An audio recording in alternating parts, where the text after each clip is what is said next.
ગેવરદાસ બાપુની વિશ્વ કલ્યાણ સુંદરકાંડ શૃંખલામાં નૈમિષારણ્ય તીર્થ તથા ભુરિયા ખાતે સુંદરકાંડ યોજાયો। વાવથરા જિલ્લાના રાહા તાલુકાના ભુરિયા ગામે 11મુખી હનુમાનજીની જોધપુરી લાલ પથ્થરમાંથી નિર્મિત ભારત વર્ષની એકમાત્ર વિરાટ પ્રતિમાનું નિર્માણ કરાવનાર અખિલ ભારતીય શ્રી પંચ નિર્વાણી અને અખાડાના મહામંડલેશ્વર ગેવરદાસજી મહારાજના પાવન સાનિધ્યમાં કોરોના કાળથી દર શનિવારે નિયમિત વિશ્વ કલ્યાણ માટે સુંદરકાંડ પાઠ કરવાની શૃંખલામાં વિક્રમભાઈ લુણી શંકર દવે ભુરિયાવાલાના કંઠે સતત 266માં શનિવારે સુંદરકાંડ પાઠ યોજાયો હતો।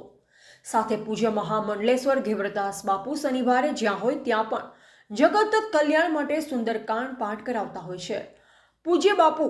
ચક્ર તીર્થ નૈમિષારણ્ય જે મનુ સતરૂપાની તપસ્થલી મનુષ્યની ઉત્પત્તિ સ્થાન 88,000 ઋષિ મુનિઓએ જ્યાં વર્ષો સુધી તપસ્યા કરી હતી। વેદ પુરાણ શાસ્ત્રોની ઉદ્ગમ સ્થલી કહેવાય છે કે કલયુગ હજુ સુધી જ્યાં પ્રવેશ નહીં કરી શક્યો તેવી તપોભૂમિ નૈમિષારણ્ય ખાતે તેમના ગુરુ દેવકુબાજી દ્વારા પીઠાધીશ્વર વાસુદેવાચાર્યજી મહારાજનું ગુરુકુળ સ્કૂલ ચાલુ છે, જ્યાં નવીન